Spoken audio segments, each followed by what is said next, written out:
as pointer and I will be a normal variable. Okay. int star doesn't mean कि आपका जो भी कुछ आप डिक्लेयर करेंगे सभी कुछ पॉइंटर नहीं कहलाएगा. Only the immediate variable will be declared as pointer. So this IP will be the pointer to integer and I is a normal integer. Okay. Or if I write int suppose j comma star IP1, this is another pointer. So here the two declarations are similar. पहले declaration में हमने IP को pointer declare किया है because star जो है वो IP के साथ लगा हुआ है. This star represents pointer. Okay, so IP is pointer to integer. We read these declarations in this manner from right to left. IP, आप IP से start करेंगे. IP is star means pointer. IP is pointer to integer. This is the way we read the pointer declarations. जो आप pointer declaration पढ़ेंगे उनको इस तरह से पढ़ने का तरीका है कि आप इसके राइट से स्टार्ट करते हैं.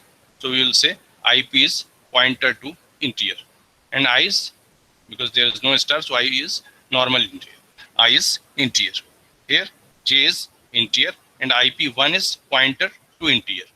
Is it clear? कि आप स्टार कहीं भी लगा सकते हैं. आप स्टार जो है वो चाहे इंट के मतलब जो वेरिएबल है जिसको आपको पॉइंटर डिक्लेयर करना है उससे पहले आना चाहिए. Is it clear? तो यहाँ पर आप देखें J पहले डिक्लेयर किया है. J is normal integer and IP1 is pointer to integer. यहाँ पर पहले डिक्लेरेशन में पॉइंटर को पहले डिक्लेयर किया है तो स्टार पहले लगा है. लेकिन दिस इज नॉट लाइक कि आपने इंट स्टार लिखा हुआ है. और वी कैन राइट इसी डिक्लेरेशन को हम जो है इस तरह भी लिख सकते हैं. इंटीजर पॉइंटर से IPTR2 कॉमा आप इस स्टार को इंट के साथ लगा दे तब भी डजंट मीन कि ये इंटीजर पॉइंटर डिक्लेयर कर रहा है. ये डिक्लेरेशन अपने आप में इंटीजर पॉइंटर डिक्लेयर नहीं कर रहा है. ये स्टार की वजह से पॉइंटर है. जो स्टार जिस वेरिएबल के पहले आएगा that variable will be declared as pointer. So IPTR2 will be pointer. Here IP1 will be pointer and here IP will be pointer. Here I is normal integer, J is normal integer, K is also a normal integer. So this is how we declare different kind of pointer.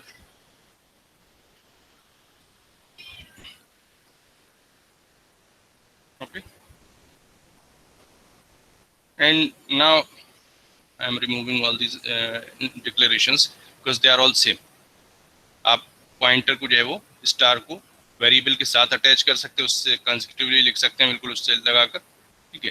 या आप इस तरह से integer के साथ लिख सकते हैं या बीच में अगर आप स्पेस छोड़ दें तब भी डजंट मैटर. आप इस तरह भी लिख सकते हैं. Is it clear? तब भी इसका मीनिंग जो है वो सेम है. This will be read as IP is pointer to integer. This will be read as IP1 is pointer to integer. This will be read as IPTR2 is pointer to integer. J के पहले कोई star नहीं है so J is normal integer. I के पहले कोई star नहीं है so I is normal integer. K के पहले कोई स्टार नहीं है सो K is normal integer. Is it clear?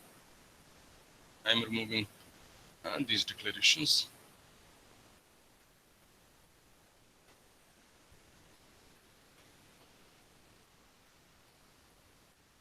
Now I am initializing I equals to say 10. 110 कोई भी आप वैल्यू ले सकते हैं. Now our IP is pointing to some address in memory that is not known. जो आप IP में देख रहे हैं IP में आप IP में जो एड्रेस है जो IP में स्टोर है भी एड्रेस कुछ ना कुछ एड्रेस ज़रूर होगा. कोई भी आपको मालूम है कि वेरिएबल्स अगर आप कोई डिक्लेयर कर रहे हैं तो कोई भी वेरिएबल जो है ऐसा नहीं होता कि एम्प्टी है, खाली नहीं है. Memory cells are never empty. कुछ ना कुछ उसमें वैल्यू ज़रूर होगी. अगर आपको नहीं मालूम है value then that value is considered as garbage value. Is it clear? So same thing will happen here कि आपके पास जो पॉइंटर है this pointer is containing some garbage value, garbage address, and it is pointing to some valid or invalid memory location. So we need to initialize. Always remember to initialize the pointers before usage. Pointer जब भी use करेंगे उससे पहले उसको initialize करेंगे. So I can initialize it to some address. IP equals to IP is pointer, and what is it holding? It is holding the address of other integer variables. So IP can hold the address of other variables, for example I. So I will calculate the address of I and store it in the variable IP. Is it clear? So I have calculated the address of I and stored it in the variable IP. Now I can modify this I directly. मैं इसकी value print कराता हूँ. printf I equals to %d, IP equals to %d, I,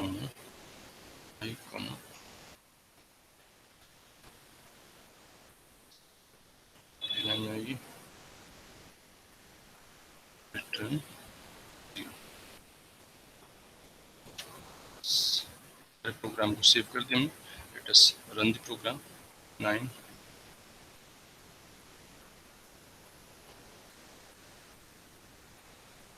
IP I की value देखिए कितनी show कर रहा है. It is showing as 110 and IP is showing some address. This is value of the address stored in I.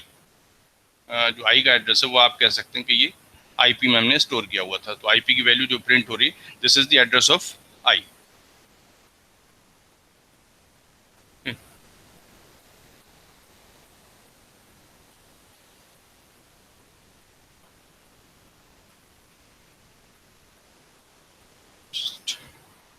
Now come to our program.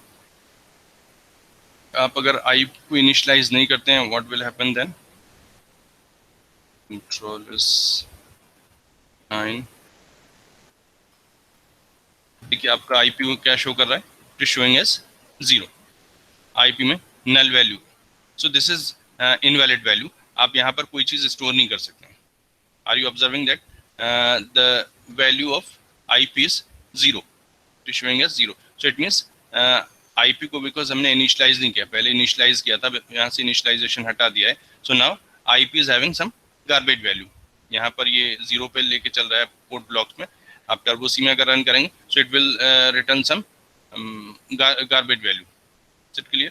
So now IP is showing as 0. The address that is stored at IP is 0.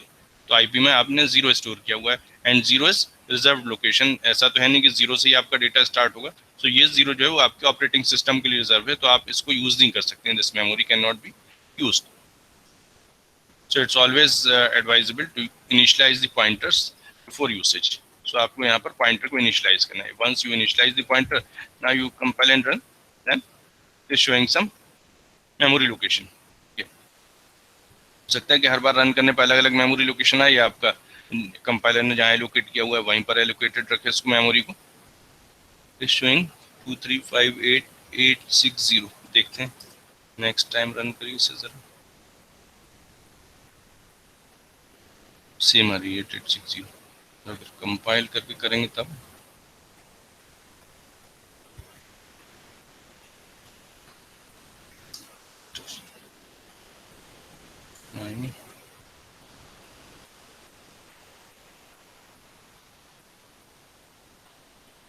same value.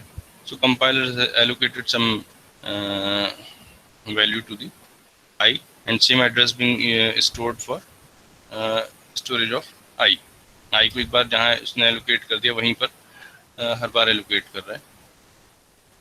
एक और variable ले लिए. Suppose your variable is J. J has not been initialized. Okay. Now I am giving the address of J. Now save and compile it again. 2358860. J का address कितना show कर रहा है?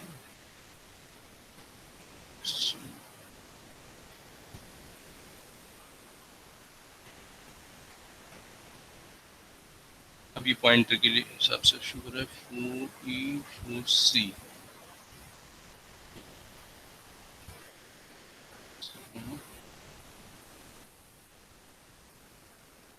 VFE4C. So this is how we can print the pointers. Pointer के लिए percent P भी option है कि आप अगर पॉइंटर की वैल्यू प्रिंट करना चाह रहे हैं तो ये प्रॉपर उसे मेमोरी की फॉर्मेट में हेक्साडेसिमल एड्रेस की तरह से प्रिंट कर देता है। आप इसको इसी बुक में देखेंगे तो परसेंट यू से अनसाइंड इंटीजर की तरह से भी इसको प्रिंट किया गया होगा, परसेंट यू। तो यू में और डी में देखिए सेम वैल्यू आ रही है बिकॉज वैल्यू इज पॉजिटिव। अगर पॉजिटिव है तो दोनों में सेम ही रहेगी, और अगर हम इसे परसेंट पी से प्रिंट कर रहे हैं तब ये जो है वो आपकी मेमोरी लोकेशन की फॉर्म में आ रही है। क्लियर? ये आप मेमोरी लोकेशन है, कौन सी मेमोरी है, 23FE4C।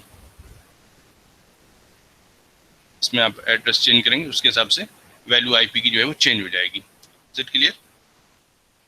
So now if we scan with the help of pointer, आपने देखा यहाँ पर हमने आईपी को आईपी इनिशियलाइज किया हुआ है और आईपी की वैल्यू आई की वैल्यू हमने आईडी से प्रिंट करी। The value of IP can be printed with the help of, मैं यहाँ पर इसे स्टार आईपी लिख रहा हूँ, star IP equals two percent D. Star IP के थ्रू हम इसको एक्सेस करेंगे। Star IP, this star here is called dereferencing operator because IP is pointer to integer, so we need value stored at the address. So for that purpose we need to dereference our reference variable. IP is also known as reference variable या address variable. IP आपका address variable कह सकते हैं आप इसको, या reference variable कह सकते हैं. So this reference variable is to be dereferenced to get the value. जो वैल्यू अगर आप चाहते हैं इसमें स्टोर है उसको एक्सेस करने के लिए आपको इस एड्रेस वेरिएबल को या रेफरेंस वेरिएबल को डीरेफरेंस करना पड़ता है, and that's why this operator is called dereferencing operator. इस तरह से आप जो लगा रहे हैं यहाँ पर ये डीरेफरेंसिंग ऑपरेटर कहलाएगा। So just run this program again. Star IP equals to 110। Is it clear? जो स्टार आईपी में वैल्यू स्टोर है वो आपकी कितनी शो कर रहा है, 110। अगर मैं इसको जे पर इनिशियलाइज कर दूं ये क्या शो करेगा, it will show the value of J. Control, बल्कि जे को भी हम इनिशियलाइज कर देते हैं। Suppose J is being initialized at 5, J की वैल्यू कितनी 5 है। अब आईपी को हमारा जो पॉइंटर है उसको हमने किस पे इनिशियलाइज किया है, we have initialised our pointer IP to the address of variable J. Okay, so now I am printing the information about J. आई की वैल्यू प्रिंट होगी and then I am printing address of j and value of j using the pointer. Run it.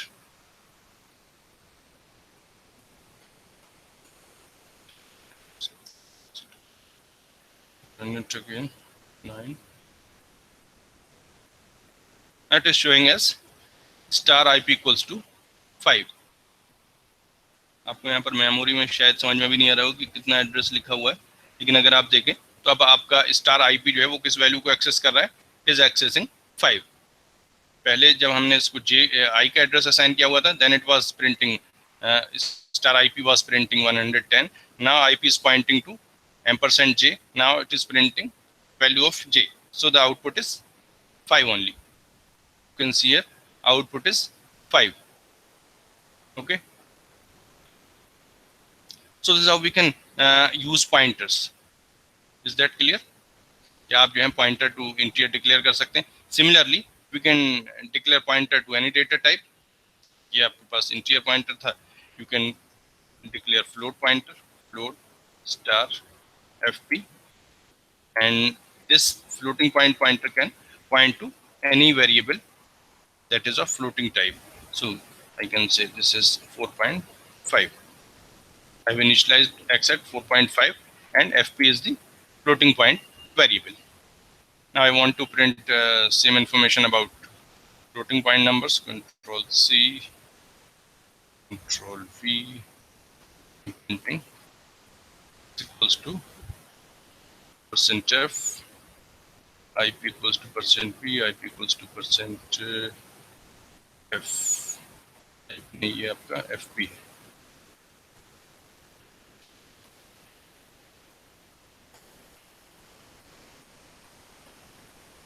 fp star fp। यहाँ पर हमने pointer IP को fp से replace कर दिया, एक न्यू लाइन और लगा देना चाहिए हमें, न्यू लाइन। ठीक है, so this output will be in new line. यहाँ पर क्या वैल्यू प्रिंट होगी, it will print the value of x directly. Then it will print the address of variable x. अभी हमने x fp को initialise नहीं किया है x के एड्रेस पर, तब देखते हैं क्या प्रिंट करता है। फिर हम इसको इनिशियलाइज करेंगे। देखिए, this is what happens with the pointer based programs. If you are not initializing the pointer, then your program may crash. You are seeing program crashed just हमने इसमें इंटीरियर पॉइंटर को इनिशियलाइज किया हुआ, but we have not initialize the floating point pointer and the program has been crashed. Okay, so we need to initialise the pointer. आपको इससे घबराने की ज़रूरत नहीं है।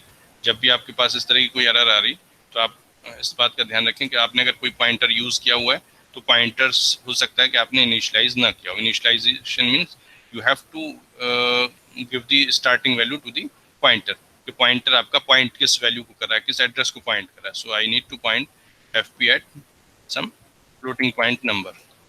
I have pointed fp to x. Now again save and compile F9. Now you can see the program has not crashed. Okay, so this is the difference between initialization and initializing the pointers and not initializing the pointers. Although program is almost same, but I just forgot to initialize the floating point pointer. So what happened? My program crashed because it was having some address which was invalid. So compiler, the operating system, thrown out the program. इसने programme को memory से आपका निकाल के बाहर कर दिया। Compile जो ऑपरेटिंग सिस्टम है वो आपके प्रोग्राम को, किसी प्रोग्राम को ये चीज़ अलाउ नहीं करेगा कि वो ऑपरेटिंग सिस्टम के जो रिजर्व एरियाज हैं, जो रिजर्व मेमोरीज हैं, जहाँ कोई दूसरा डेटा स्टोर है, उसको मॉडिफाई करे। Is it clear? तो इसको कोई इसने एक स्पेसिफिक लोकेशन दे रखी है, जिस एरिया में हमारा ऑपरेटिंग ये जो कोड ब्लॉक से जो रन कर रहा है उसमें हमारे प्रोग्राम उस पर्टिकुलर एरिया की कोई भी मेमोरी एक्सेस कर सकते हैं। लेकिन pointers are pointer, they can access any data. वो कोई भी उसमें एड्रेस हो सकता है। सो हमारे पास अभी जो एड्रेस था, this address was some garbage address, so may be this was some reserved address, and that's why operating system made our program thrown out of the memory. So that's why our program crashed. You know the reason कि why our program crashed? अच्छा, एक चीज आप यहाँ पर देखें, x को हमने प्रिंट किया, इट्स प्रिंटिंग 0.00, जबकि इसको हमने पॉइंटर के थ्रू प्रिंट किया है तो ये सही वैल्यू प्रिंट कर रहा है। What's the reason? चेक करिए जरा कहाँ गलती हो रही है। पॉइंटर के थ्रू सही आ रहा है, इसका मतलब हमने इनिशियलाइज तो सही किया है, प्रिंटिंग में कुछ गड़बड़ है। Let us check the program. x equals to %f, ये तो ठीक है। ip, here is the error. We have to print the value of x, not the value of y. Here x is to be specified. Is this clear? These are small mistakes which makes your output incorrect. So आपको हमेशा अपने programme के output में अगर कोई गलती आ रही check कर लेना चाहिए कि what's the problem. Maybe problem is very small. Sometimes almost आपका कोई x की जगह i लिख गया है, i की जगह x लिख गया है, या अगर कभी ऐसा हो जाता है कि आपने ऊपर %d से प्रिंट किया हुआ था और नीचे भी आपने %t लगा दिया। पहले हम इसको ऐसे ही रन कर देते हैं। पहले एक बार सेव करके रन करिए। F9 तैयार है। x इक्वल्स टू 4.5, fp में एड्रेस शो कर रहा है और स्टार fp में वैल्यू शो कर रहा है। Now if you forgot to print using %f and instead you used %d, what will happen then? Save and run it again. Again the value of x is been printed as 0, क्योंकि x को हमने %d format से print किया, जबकि x हमारा जो है वो फ्लोटिंग पॉइंट नंबर है। तो कंपाइलर क्या करेगा, उसको 0 प्रिंट कर देगा, और it may print anything else but it will not print the correct value. So this the reason sometimes this happens with you कि आप जो है कभी %f की जगह %d लिख देते हैं या %d की जगह %f लिख देते हैं। उस केस में भी आपका आउटपुट जो है वो गलत हो जाता है। सो ऑलवेज चेक, जब भी आपके आउटपुट में कोई प्रॉब्लम आ रही है, कि कहीं आपने कोई इस तरह की छोटी मोटी मिस्टेक तो नहीं कर रही। You can say these are silly mistakes, जो आप ऑलरेडी जानते हैं कि ये गलत, लेकिन आपका ध्यान उस पर नहीं गया। तो दिस इज अबाउट पॉइंटर्स, कि आप जो है इंटीरियर पॉइंटर डिक्लेयर कर सकते हैं, आप फ्लोटिंग पॉइंट पॉइंटर डिक्लेयर कर सकते हैं, आप डबल पॉइंटर डिक्लेयर कर सकते हैं। किसी भी टाइप का आपके पास पॉइंटर हो सकता है। जिस टाइप का भी पॉइंटर आपके पास है, आप उसमें उसी टाइप के वेरिएबल का एड्रेस स्टोर करते हैं। इसका भी रीजन मैंने आपको बताया था कि आप फ्लोटिंग पॉइंट पॉइंटर अलग क्यों लेते हैं और इंटीरियर पॉइंटर अलग क्यों लेते हैं? What's the reason is that address, memory address आप अगर देखें, इसको दोबारा रन करके आपको बताता हूँ. If you look at the memory addresses, the address of IPs, you can see the, जहाँ तक जीरो एंड छोड़ दी उसके बाद क्या है 23FE4C, और यहाँ पर भी जीरो छोड़ दी 23FE48. यहाँ 4C था और यहाँ पर 48 है. This is the only difference. So these are almost consecutive memory locations, not exactly consecutive, but आपका एक वेरिएबल स्टोर है, उसके बाद दूसरा वेरिएबल स्टोर है. इस तरह से आपके पास वेरिएबल्स स्टोर है. तो जो एड्रेस आईपी में था उसमें दो चार अगर आप वैल्यू और जोड़ दें, उसमें 4 और ऐड कर दें, then it will represent the address of floating point number. But we are using different data types for representing different pointers, data pointers. आपके पास फ्लोटिंग पॉइंट पॉइंटर अलग है, इंटीरियर पॉइंटर अलग है, डबल पॉइंटर अलग है. So the reason is that आपका address तो सब जो है वो सेम लेंथ के हैं. These are all addresses represented in long variable. ठीक है, ये आपका लॉन्ग इंटीरियर में एड्रेसेस जो हैं वो आपके शो हो रहे हैं. तो चाहे आप इंटीरियर पॉइंटर का एड्रेस लें, इंटीरियर वेरिएबल का, या फ्लोटिंग पॉइंट वेरिएबल का एड्रेस लें, एड्रेसेस आपके जो हैं वो ऑलमोस्ट सेम रेंज में हैं. So they can be stored in same data type. But when we dereference our pointer variables, in that case we need to read the memory cells. How many memory cells are to be read? This depends on the data type. अगर आप integer pointer को dereference कर रहे हैं, then compiler will read two bytes from memory, and it will interpret the value, it will calculate the value. And if you are using floating point pointer, then it will read 4 bytes of memory and then it will interpret. So if you are dereferencing FP, then it is reading 4 bytes of memory and printing the value as 4.5. अगर आप इस FP को interior pointer लेते, then it will not be able to print the correct value, because अगर ये interior pointer होता है FP, तो ये सिर्फ 2 बाइट ऑफ मेमोरी लेता है और उसको इंटरप्रेट करता है, जबकि आपका फ्लोटिंग पॉइंट वेरिएबल जो है वो 4 बाइट में स्टोर होता है. So this is the reason behind having different kind of different data type pointers.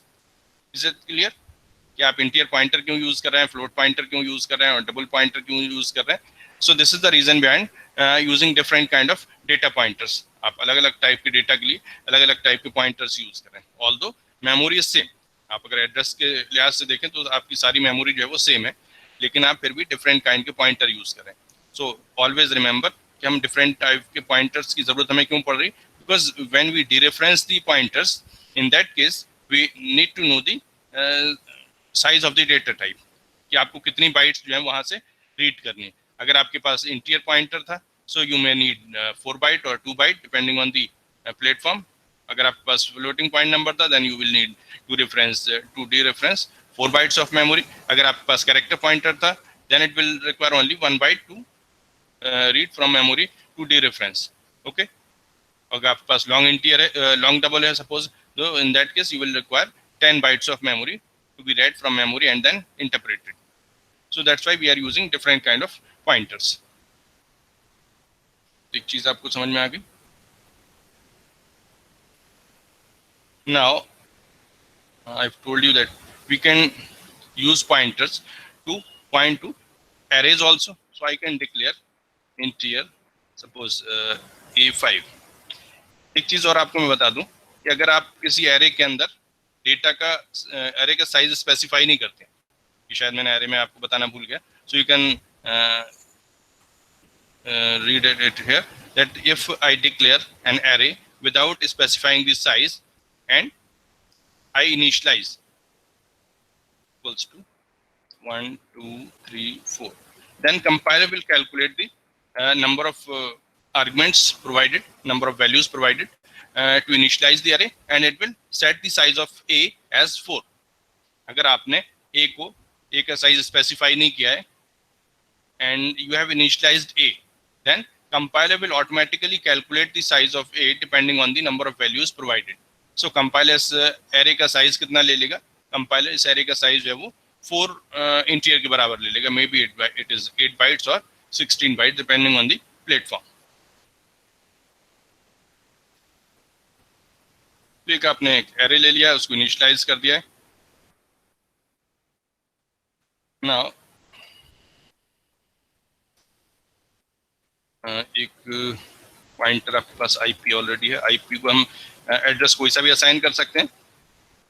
IP can point to array also. So I can write IP equals to A. Since A represent the base address of array, so this is also fine. आप अगर IP equals to A लिखते हैं तो क्या होगा, जो A का address है वो IP में स्टोर हो जाएगा. So now IP is pointing to the starting byte of the array. जो array का starting एड्रेस है, array की जो starting byte है उसको पॉइंट कर रहा है आपका IP. It means IP is pointing to the first cell of the array. Let us print the address of the array.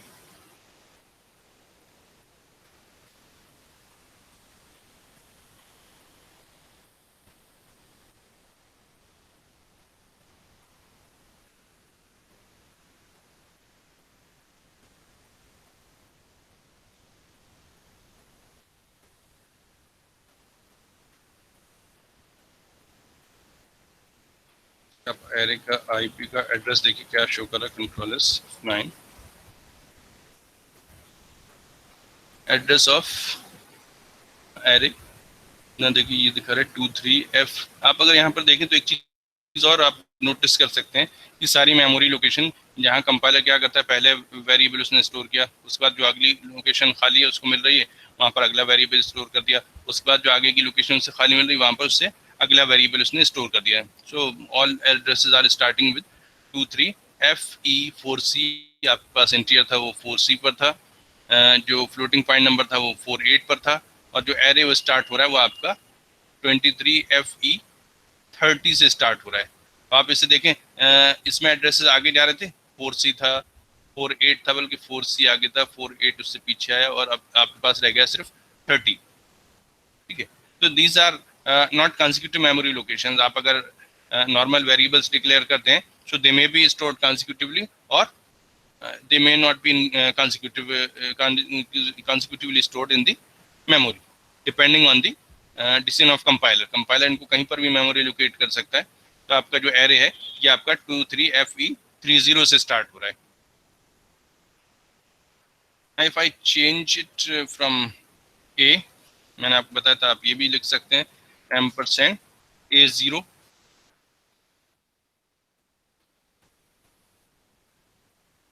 अब देखिए आप control S F9 same. Okay, so your starting address of the array is same, चाहे आप उसे ए का address कहते हैं या %A0 कहते हैं. %A0 means address of cell 1 और cell 0 you can say, and if I write only A it means starting address of the array. So the two addresses are same. जहाँ से आपका array start होगा वहीं से आपकी first cell start होगी. That's why in C we are indexing it as 0, क्योंकि इसकी डिस्टेंस जो है वो आपकी array की बाउंड्री से, array के स्टार्टिंग एड्रेस से जो फर्स्ट सेल है it is at an offset of 0. ये बिल्कुल उससे लगी हुई है. जो आपका फर्स्ट सेल है और जो array का स्टार्टिंग एड्रेस है दोनों जो है वो सेम बाउंड्री से स्टार्ट हो रहे हैं. That's why this is started at 0. Okay. So now I am pointing with the help of my pointer to the starting byte or the starting cell of the array. So I can print the first value. अगर मैं चाहूँ यहाँ पर I can print the first cell equals to %d. क्या value होगी इसकी, आप इसको *IP कर दें. IP में एड्रेस है तो *IP में क्या आ जाएगा, वैल्यू आ जाएगी. तो फर्स्ट सेल की वैल्यू भी जो हमें यहीं से मिल जाएगी. Check it, it should be 1. It is 1. Okay, so now we have access the first cell. हमें फर्स्ट सेल को एक्सेस कर लिया है. And if I want to access all the cells in the array then I need to use loop. अगर आप सारी चीजें access करना चाह रहे हैं तो आपको यहाँ पर एक लूप की जरूरत पड़ेगी. So I can use a loop. I am using a for loop for I equals to 0, I less than 4. हमारे एरे का साइज कितना है, 4.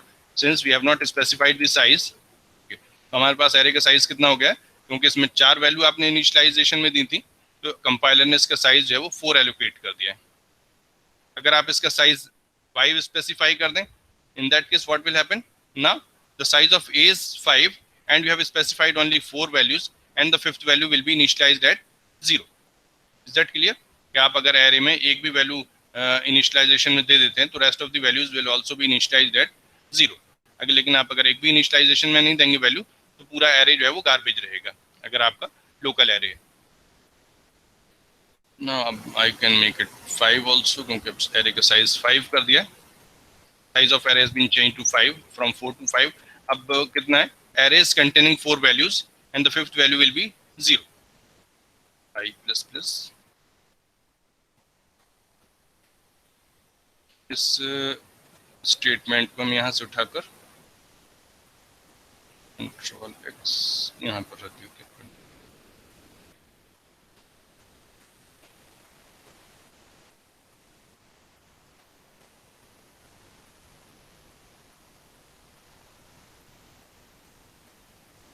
Is it clear? For I equals to 0, I less than 5, I plus plus, printf address of array। अब ये आपका print करेगा address of array और IP, ठीक है। रन इट और कंट्रोल एस एंड F9। देखिए आप क्या शो कर रही है, एड्रेस ऑफ एरे। देखिए ये फर्स्ट सेल का ही एड्रेस शो कर रहा है और मैसेज में भी फर्स्ट सेल ही शो कर रहा है और सबकी वैल्यू भी जो है वो सेम आ रही, because we are running the same statement N number of times. और जितने बार आपका लूप चल रहा है, 5 बार लूप चल रहा है, 5 बार आपने सेम वैल्यू प्रिंट की है। हम क्या चाह रहे हैं कि सिर्फ फर्स्ट सेल की जगह हम इसे कर दे रहे हैं ith cell, percent dth cell, ठीक है। अब ये शो करेगा फर्स्ट सेल, बस फर्स्ट आना चाहिए, सेकंड भी नहीं आएगा। फर्स्ट और सेकंड के साथ थोड़ा गलत है, लेकिन ठीक है, चलिए तो हमारा मैसेज के पार्ट है। ये इसमें से हटाई बस परसेंट की सेल कर देते हैं, ठीक है। First cell, 1 cell, 2 cell, 3 cell, इस तरह से लिख के आएगा हमारे पास मैसेज। अब देखिए क्या आता है, कंट्रोल एस F9। ये क्या शो कर रही है, एड्रेस ऑफ एरे 1 सेल। देखिए इसने स्टार आईपी में क्या शो किया है, कुछ गार्बेज वैल्यू शो कर रही है। जब यहाँ पर हमने वैल्यू प्रोवाइड नहीं की actually, percent P, percent D, percent D, percent यहाँ पर आई आएगा,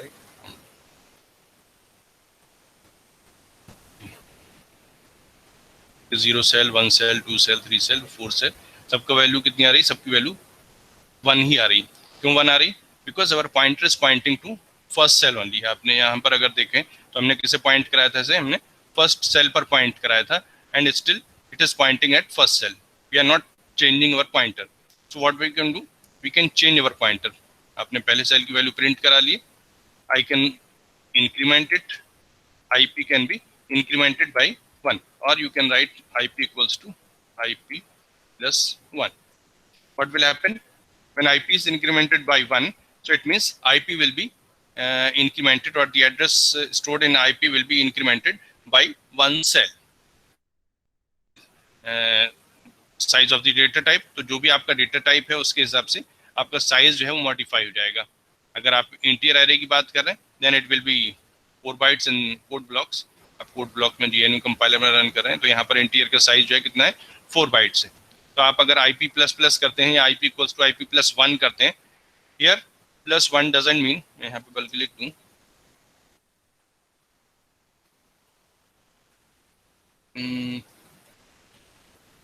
entering by 1 means adding 1 cell, ठीक है।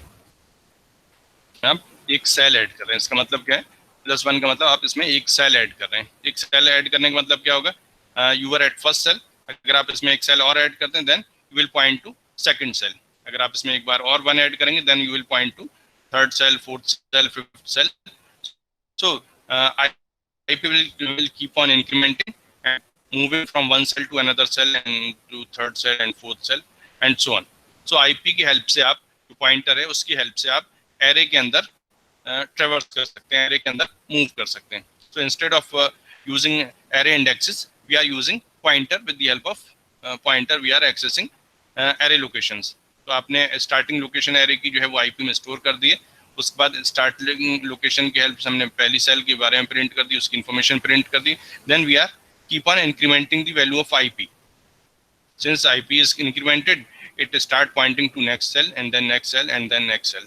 So in this manner, it's pointing to different cells. Now run it again. Now you can see it's printing the correct values. और जो मैं आपसे कह रहा था कि हमने अब सेल एरे का साइज कितना ले लिया है, 5 ले लिया है, एंड इनिशियलाइजेशन में हमने जो है सिर्फ 4 वैल्यूज से प्रोवाइड की थी, तो फिफ्थ वैल्यू जो है इट विल बी 0. तो आप यहाँ पर देख सकते हैं फोर्थ वैल्यू जो है सेल 4 सेल जो यहाँ पर लिखा हुआ है, ये जो लास्ट वैल्यू है ये 0 शो हो रही. क्यों 0 शो हो रही? क्योंकि हमने इसे इनिशियलाइज नहीं किया था. अगर आप एक भी वैल्यू कंपाइलर उसमें एरे के अंदर इनिशियलाइज कर देते हैं, जो इतना एरे का साइज है उससे आप अगर कम इनिशियलाइजेशन के लिए वैल्यूज प्रोवाइड करते हैं, तो rest of the values will be initialized at 0 automatically. तो उसमें फिर गार्बेज वैल्यू नहीं रहेगी. तो आपने 4 वैल्यू प्रोवाइड की थी, 4 वैल्यू आ गए, उसके बाद एक इसमें 0 आ गया. So this how we are initialized our array. अब इस एरे को हमने पॉइंटर के थ्रू एक्सेस किया है. So you can see the address of the cells. पहले सेल का एड्रेस 20, नेक्स्ट सेल का एड्रेस 24, 28, 2C, फिर 30. So this is written in hexadecimal numbers. जो आपके पास पॉइंटर के एड्रेसेस हैं, आप देख सकते हैं ये हेक्साडेसिमल नंबर में लिखे हुए हैं. तो हेक्साडेसिमल नंबर में आपको पता चल रहा है कि ये 20 है, फिर ये 24 हो गया, इसमें 4 बाइट का इंक्रीमेंट हुआ, फिर ये 28 हो गया, फिर इसमें 4 बाइट का इंक्रीमेंट हुआ, फिर ये 32 हो गया है. तो C जो है रिप्रेजेंट्स 12, तो 20 और 12 32, तो ये रिप्रेजेंट कर रहा है 32. फिर उसके बाद ये कितना हो जाएगा? 36 हो जाएगा. 32 के बाद इसमें 4 और ऐड होंगे, 36 हो जाएगा. So it is representing as 30. ये आपका हेक्साडेसिमल में, तो आपकी ये सेम वैल्यू आएगी. 2C में अगर आप 4 और ऐड करेंगे तो देखिए कितना आता है, it will come 30. Is it clear? So this is how we print और we access data with the help of pointers. आप किसी एरे के अंदर अगर ट्रेवर्स करना चाह रहे हैं, किसी एरे के मेंबर्स को एक्सेस करना चाह रहे हैं, तो आप पॉइंटर की हेल्प से एरे के मेंबर्स को एक्सेस कर सकते हैं.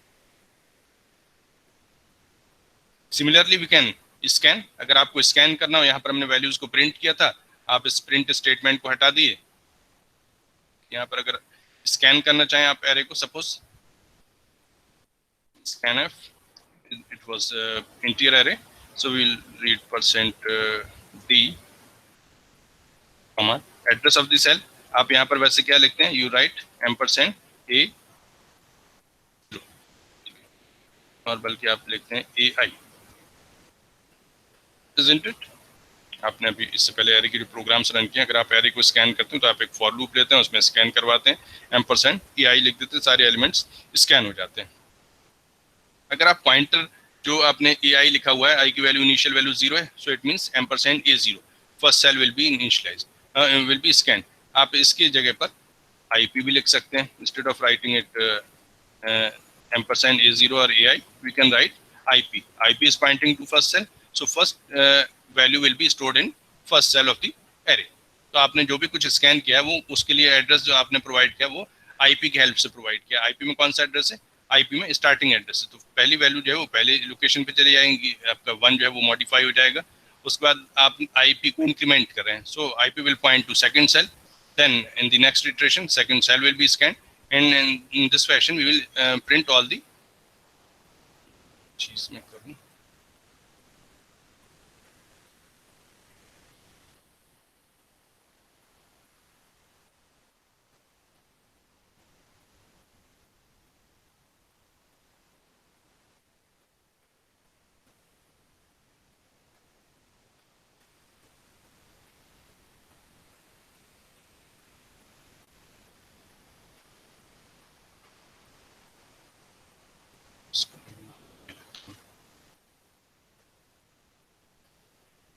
लूप मैंने एक बार और लिख दिया ताकि एक में मैं स्कैन करूं. यहाँ से इसमें से कर रहा हूँ मैं स्कैन. scanf %d क्या बताया था मैंने आपको, कॉमा यहाँ पर आप %ai लिखते हैं. AI की जगह हम क्या लिख दे रहे हैं, IP लिख दे रहे हैं, because IP is pointer and it is having the address of first cell. तो पहले सेल में आपका जो भी कुछ स्कैन होगा पहले सेल में चला जाएगा. आप अगर मैसेज भी लिखना चाहें कि enter the value, enter the element, तो वो भी मैसेज लिख सकते हैं.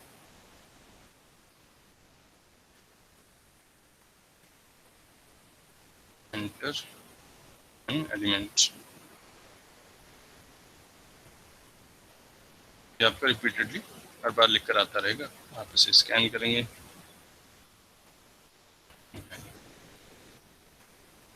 Will scan number of element, जितने आपने साइज दिया उतने एलिमेंट स्कैन होंगे। आप स्कैन किसकी हेल्प से कर रहे हैं? पॉइंटर की हेल्प से कर रहे हैं, और प्रिंट जो है वो भी पॉइंटर की हेल्प से ही करेंगे। सेव करिए, इसे रन करिए, इसमें सेमी कॉलन मिसिंग 9। ये पहले जो हमारा जो ऊपर प्रिंट हो रही वैल्यू वो सब आ गई यहाँ पर। Now I need to input some element. I have given 12, 23, 55, 67, 89. It's not printing correct values. Why? अच्छा, ओके, ये भी आप प्रॉब्लम सुन लीजिए। Since I was using pointer, आप इस चीज़ को बहुत ध्यान से सुन लिए, मैं बहुत इंपॉर्टेंट चीज़ बताने वाला हूँ मैं आपको। आईपी आपका किससे पॉइंट कर रहा है? It is pointing to first cell. आपने क्या किया? आपने जिस वक्त स्कैन किया, आपने पहला सेल पहली बार में स्कैन हो गया, फिर आपने आईपी की वैल्यू इंक्रीमेंट कर दी। So IP is incremented and it will point to second cell. फिर आपने दूसरी वैल्यू स्कैन की, तीसरी वैल्यू स्कैन की, चौथी, पांचवी। जब आप पांचवी वैल्यू स्कैन कर चुकेंगे, then IP will be pointing to out of the array. आपका आईपी जो है वो एरे के बाहर पॉइंट करने लगेगा। Now you are lost. अब आपके पास एरे का स्टार्टिंग एड्रेस नहीं बचा है, so you need to initialise it back to cell 0, IP equals to A. अब आपको दोबारा से यही लिखना पड़ेगा। आप ए लिख सकते हैं या एम्परसेंड A0 लिख सकते हैं। These two statements are same. आप चाहे ये लिखें या आप ये लिखें, दोनों का मतलब जो है सेम। देखिए, मैंने और कोई चेंज नहीं किया इसमें, सिर्फ आईपी इक्वल्स टू ए लिखा है। जो इसमें प्रॉब्लम आ रही थी, आउटपुट देख के मालूम पड़ा कि प्रॉब्लम है कुछ ना कुछ। सेव करिए, रन करिए पहले, फिर बताता हूँ मैं आपको। 12, 12, 34, 5, 67, 89। अब देखिए, आप सही वैल्यूज आ रही।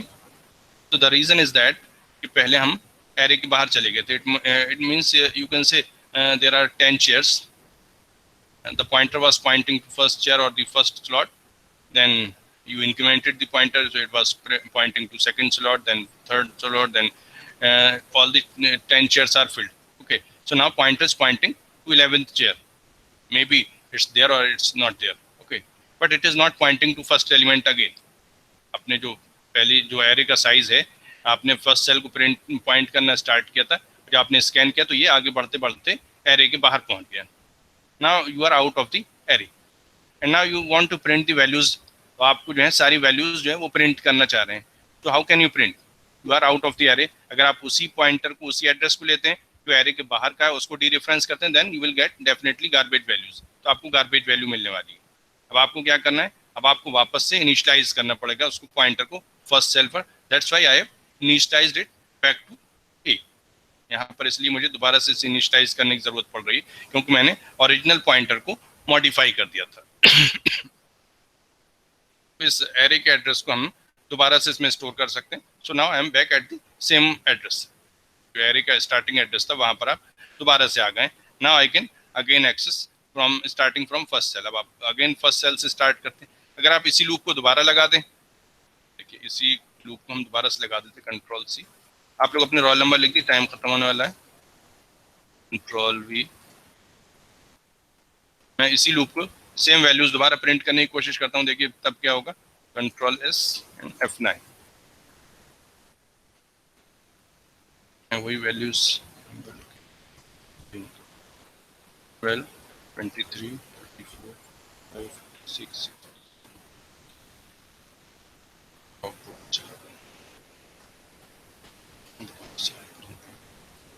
12, 23, 45, 56।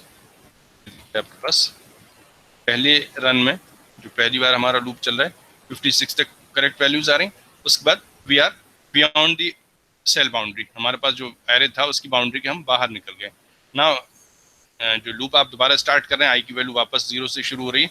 इट इज आप यहाँ समझ रहे हैं कि आपकी फर्स्ट सेल है, but it is now printing content as 0। यहाँ पर कुछ गार्बेज वैल्यू आ रही है, 0, some garbage value 5, some, all values are garbage values. So what's the reason? The reason is that you are out of the array. So this is very important when you are dealing with pointers. कि आप जो है सही तरह से उसको समझें कि आप पॉइंटर में अगर पॉइंटर को यूज कर रहे हैं, पॉइंटर को मॉडिफाई करने के बाद आप कहाँ पर पहुंच गए. So when you scan, when you print, and you are modifying the pointer, then this will happen. Okay. So always remember कि आप जब पॉइंटर यूज करें तो इस चीज़ का ध्यान रखें कि आपका पॉइंटर अब कहाँ पहुंच चुका है. अगर आपने स्कैन किया है तो पॉइंटर आपका आउट ऑफ बाउंड्री चला जाएगा. जैसे यहाँ पर चला गया आउट ऑफ बाउंड्री, तो आपको वापस इसे लेके आना पड़ेगा स्टार्टिंग एड्रेस पर. फिर आपने प्रिंट किया, ये वापस आउट ऑफ एरे हो गया. अगर आप दोबारा से इसी लूप को चलाना चाहते हैं, इन्हीं सारे एलिमेंट्स को एक्सेस करना चाहते हैं, तो आपको दोबारा से इसको आईपी को वापस ए पे इनिशियलाइज करना पड़ेगा, because we are changing IP in our loop. So this is the reason कि हमारे पास आउटपुट जो है वो इनकरेक्ट आ रहा था. So today I have told you about declaring integer pointers and float pointers and accessing values using pointers, initializing pointers, and what's the problem when you do not initialize the pointer. You have seen कि मैंने programme लिखा था, initialize नहीं किया और वो programme आपका crash कर गया. So this happens when you do not initialize the pointers. और पॉइंटर के थ्रू आप एरे को भी एक्सेस कर सकते हैं. वो भी मैंने आपको बताया कि आपके पास अगर कोई एरे है, so you can scan your array in this manner. आपके पास एक एरे है, आपने उसको इनिशियलाइज किया और एरे पॉइंटर को उसका स्टार्टिंग एड्रेस दे दिया, तो आप पॉइंटर के थ्रू पूरे एरे में ट्रेवर्स कर सकते हैं, पूरे एरे के कंटेंट्स को मॉडिफाई कर सकते हैं, स्कैन कर सकते हैं, प्रिंट कर सकते हैं. सो you can do all these thing with the help of pointer and arrays. So I think it's time for today's lecture. तो आपका टाइम जो है वो हो गया. नेक्स्ट टर्न पर आप लोग जो है कुछ यूजर डिफाइंड फंक्शंस के बारे में पढ़ के आइएगा. यूजर डिफाइंड फंक्शन को मैं आपको एक ब्रीफ आइडिया दे रहा हूँ कि जैसे आप printf देखते हैं, this is a function, library function. What it does, it print the content on the output screen. scanf का क्या काम है? scanf इज स्कैनिंग और reading the values from keyboard into the variables और मेमोरी. तो आपके scanf और printf, these are called library functions because they are already written in the library. Same thing you can do. आप भी अपनी तरफ से कोई फंक्शन लिख सकते हैं जो किसी पर्टिकुलर पर्पस के लिए बनाया हो. For example, you can write a program to calculate factorial of a number. आप जो किसी नंबर का फैक्टोरियल जो है वो कैलकुलेट करने के लिए प्रोग्राम लिख सकते हैं, या आप जो है किसी नंबर का सम ऑफ डिजिट कैलकुलेट करने के लिए प्रोग्राम लिख सकते हैं, या आप जो है किसी नंबर के सारे डिजिट्स को मल्टीप्लाई करने के लिए प्रोग्राम लिख सकते हैं. So these are different programs. But एक ही प्रोग्राम में अगर आपको ये सारी चीज़ें चाहिए, I may ask you to calculate sum of digits, product of digits, or calculate the average of all the digits in the number. कोई भी आपको इस तरह की प्रॉब्लम दी जा सकती है. सो एक ही प्रोग्राम में आपको अगर एक से ज़्यादा टास्क परफॉर्म करने हैं, so in that case you can write different modules which are doing their own task. आप एक मॉड्यूल बनाया, उसमें सम ऑफ डिजिट्स कैलकुलेट कर रहे हैं, या एक फंक्शन बनाया आपने, एक आपने फंक्शन बनाया जो प्रोडक्ट ऑफ डिजिट कैलकुलेट कर रहा है, एक फंक्शन आपने बनाया जो एवरेज ऑफ डिजिट निकाल रहा है, या आप उसमें से निकाल सकते हैं कि उसका वो क्या है, फ्रीक्वेंसी क्या है, हाईएस्ट नंबर की फ्रीक्वेंसी क्या है. आपने नंबर दिया 1 2 2 3 4, तो इसमें 2 की फ्रीक्वेंसी हाईएस्ट है. आप ये प्रोग्राम बना सकते हैं कि इसमें हाईएस्ट फ्रीक्वेंसी वाला डिजिट कौन सा है, उसको आप जो प्रिंट कर दें. So you can write different functions. Okay, so user defined functions जो है they are stand alone chunks doing some particular task. एक पर्टिकुलर टास्क जो है वो आप उसको असाइन करते हैं. एक फंक्शन का काम एक ही चीज को परफॉर्म करने का होना चाहिए. For example, you are writing a function to calculate factorial of a number, so it should calculate only factorial, it should not do anything else. ना तो इसे स्कैन करना चाहिए, ना प्रिंट करना चाहिए, इसको सिर्फ फैक्टोरियल कैलकुलेट करना चाहिए. So we will discuss all these things on the next turn. So this is end of today's lecture. Thank you. आप लोगों ने अपने रोल नंबर डाल दिए सभी ने? ओके.